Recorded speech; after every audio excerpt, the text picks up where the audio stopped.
Hi everyone, hope you are doing well. So in this video we'll be talking about tumbling windows. This is a very important concept in Spark structure streaming. So we'll see what exactly is tumbling window, then we will see the characteristics of tumbling window, and finally we'll see how to write a program for the tumbling window. So do stay with me till the end. Without further ado, let's start. So let's try to understand what exactly is tumbling window. As I discussed in my previous videos, in a Spark streaming application, the data that is coming is unbounded. Unbounded means it has no start and no end. So if you want to do any kind of analytics on top of that, what we have to do is we have to divide this timeline into fixed size window. It may be non-fixed size, but let's assume for now we are dividing the entire timeline into fixed size windows. So this A1 is a timestamp, this A2 is a timestamp, this A3 is also a timestamp. So these are fixed size intervals. Let's say we want to do some kind of analytics and we have some query like find me the number of users that are coming on my website between the timestamp A1 and timestamp A2.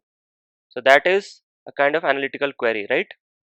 Similarly, another question can be tell me the number of sales or tell me the sale amount that happened between the timestamp A2 and timestamp A3. So it is very important to understand in a streaming application, the entire time if you see is divided into fixed size interval windows. So let's come back and understand the tumbling window. So what I did is I divided this entire timeline into fixed size intervals, right? That is the first characteristic of tumbling window. They are of fixed size interval, 5 minutes, 5 minutes, 5 minutes, 5 minutes.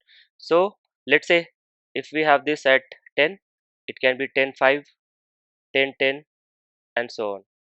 So the first characteristic is they are of fixed size. The second characteristic is they are non-overlapping. So if you see this timeline, the timestamp A, B, C and D are there. So the intervals A, B, B, C, C, D non-overlapping. The third characteristic is there is contiguous time interval. So if you see here for a 5-minute time interval window, so if the first time start at 10, so the next will be 10 5, then 10 10, then 10 15 and so on and so forth. So they are contiguous time intervals. The fourth one is very important. So any of the input that is coming in, so a data that is coming in, let's say the data X is coming in and our Spark streaming application is reading it and they are creating the tumbling window. Now this X will be falling in exactly one of the window. So it cannot fall in more than one of the time interval. So if it is X is here, X is not going to fall anywhere between BC and CD and so on and so forth. This means input is bound to a single window, which is very important to understand. Now take a look at this example here. This is a tumbling window of 5 minutes. The time starts at 12, then 12 5, 12 10, 12 15, 12 20, and this timeline is unbounded. The window is represented by W1, W2, W3, W4 and W5. So these are of fixed size, non-overlapping, contiguous time intervals, and as I said, any input that is coming in will be exactly falling in only one of the window. I hope the theory part is clear with you. We will see an example and then it will be more clear to you. Please pay attention here. So this example I have taken. So this will be the input that will be providing to our Spark streaming application, and the Spark streaming application will be creating tumbling windows. Let's consider the first two events. Let's consider this is micro batch 1 and this is micro batch 2. Spark read this micro batch 1 and there are two records. So this is the timestamp and there is a word. There is another timestamp and there is another word. The first one, the first screenshot is what the Spark streaming application has created as an output. So pay attention here. This event got triggered at 12:07. Spark will divide it into between 12 to 12:10. Here if you see 12:07 lies between 12 and 12:10. So this is what it had done. So see here. So between 12 and 12:10 it is saying that okay, dog is there and count is 1. Alright, let's have a look at the another record. So it is coming at 12:08. The event time is 12:08. So again it falls between 12 and 12:10, right? So it will create a tumbling window. This is fixed size. This is 10 minutes tumbling window. All is also falling between the 12 and 12:10. The count is 1. So what we are trying to do is we are trying to count how many times a particular word came between a particular time interval. So here we have given 10 minutes of tumbling window. Now let's see another micro batch here. So let's see the first record. So the first record came at 12:14. Now 12:14, if you see here, first the windows are from 12 to 12:10, right? So 12 to 12:10, then next will be 12:20 and 12:30, so on, right? So let's consider this one 12:14. Where does it lie? It lies here. This record is lying between 12:10 and 12:20. So let's see if it is there. So between 12:10 and 12:20. So between 12:10 and 12:20, this record 12:10 and 12:20, dog is 1. All right, yes, that's fine. At 12:09, cat came. 12:09 will fall between this one, right? 12 and 12:10. So let's see if there is a record for that between 12 and 12:10, right? So here it is. Between 12 and 12:10, cat is there and the count is 1. So second record is also processed successfully. Now cat again came at 12:14. Now this will lie where? Between 12:10 and 12:20, right? So let's see if it is there. So between 12:10, this record, and 12:20, cat count is 1. So third record is also done. Now fourth record, 12:08, dog. 12:08 dog means it will lie somewhere between 12 to 12:10. Let's see, between 12 to 12:10, dog. So why it is 2? Can you tell me? So between 12 to 12:10, dog was already there, right? So another record came here where it is between 12 to 12:10. So Spark internally maintains the count here for this particular word. So it will update the count. Now from 12 to 12:10, dog will be 2. So from 12 to 12:10, dog is 2 now.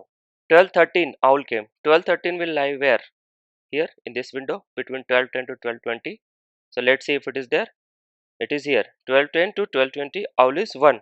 Both of these micro batches are processed now and the tumbling windows are created accordingly of an interval of 10 minutes. And also Spark maintained the count for the dog. So whatever previous records it had seen already, it is maintaining the count for that. So that is called state. So there are two things. One is like Spark manages the state, and the other one is we can manage the state ourselves. That is called arbitrary stateful management, and that we'll see in the upcoming videos. I hope now this is clear to you what exactly is tumbling window, the characteristics, and as I have explained this example, it must be cleared in your mind how the tumbling windows are getting created for the events that are coming in and how Spark is maintaining the state for the previously seen events. So now what we will do is we will go through an example code. So let's go through this example code here. So we are trying to create a Spark session. Here we have created some of the variables for holding the configuration for Kafka. The topic name is Windows Demo and we are using the latest offset. The starting offsets can be latest earliest. So we have also done spark.implicits import, and this is important to convert a data frame to dataset implicitly. We are creating a data frame df by reading the Kafka source. We are just printing the schema to understand what exactly we got in this data frame. This is a UDF. This UDF takes a string and an index and it returns after splitting that particular string by comma and then the given index. So why I am using this function? I'll be providing this data as the input. So it is separated by comma. The first one is timestamp. The second one is word. That particular UDF can return index 0 as a timestamp and the index 1 as a word. Now we have the original data frame df when we are reading from the Kafka. So this is read stream method. Using that data frame, we are creating another data frame. We are creating a new column called timestamp. We are creating a new column called word, and we are calling the UDF. We are getting the timestamp and the word from this UDF, and we don't need the value column, so I'm just dropping it from the data frame. Now I wanted to see what is the schema of this new data frame that I've created. We can do that using the print schema. So now we are converting the timestamp column to timestamp type, and why? Because the window function takes the timestamp type, not the string type. So the original timestamp that I am passing here is of string type when we read it from Kafka. So I have converted it to timestamp, and then I am doing a group by, and this window right here will create the tumbling window for you. So I have given the window function the timestamp column and I'm saying create a tumbling window of 10 minutes, just like we saw in the example. And also we need group by word, and what we need is we need the count. So for each tumbling window we need the count of the word. So next what we need to do, we need to create a streaming query. In this streaming query we are using the console sync, we are using the output mode as update. Now if you remember, the first dog came at 12:07 and then it came at 12:08. As we have given the output mode as update, Spark was able to correctly update the state of this particular word. We just want to see the output in the console and we do not want to truncate the values. This is what it is doing. Also we need to give a checkpoint location, so I have given it here. Finally you need to start your query by using query.await termination. So let us run this program. So if you see the output, the first one is df.print schema. So when we are reading the Kafka source, there is only one column called value. We are not reading the key. We don't require the key. We are not doing any manipulation. So I have not selected the key. After creation of the new data frame, this is our the schema of the second data frame where we have the timestamp and the word. I actually dropped the value column here. So now in the new data frame we have timestamp and word. Alright, so it is started, but it is not actually printing any value here. So let us go and start the zookeeper.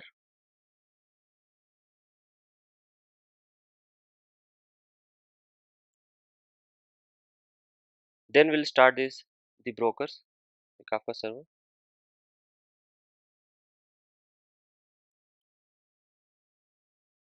Now we are going to write some data to this Kafka topic called Windows demo.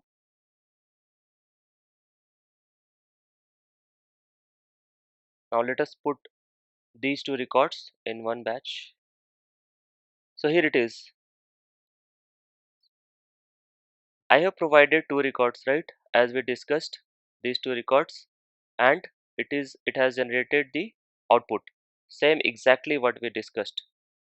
The tumbling window of 10 minutes from 12 to 12:10 dog is 1 and 12 to 12:10 all is 1. Let's go ahead and put some more records. Let's go ahead and see the output. So again Spark has created the tumbling window of 10 minutes for the rest of the events and it updated the dog count to 2.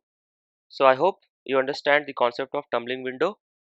So when you are going to write a Spark streaming application, definitely you will come across this situation where you are going to create tumbling windows and you are going to do some manipulations on top of that. So you must be wondering what exactly is the use case for tumbling window.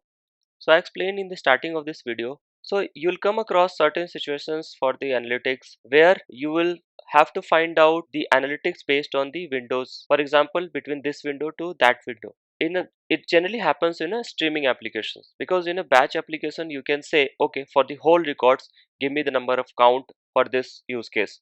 But in streaming window you cannot say that, because the data is unbounded. The data is continuously coming in, the streaming application is continuously reading the data, so you'll have to do windowed query.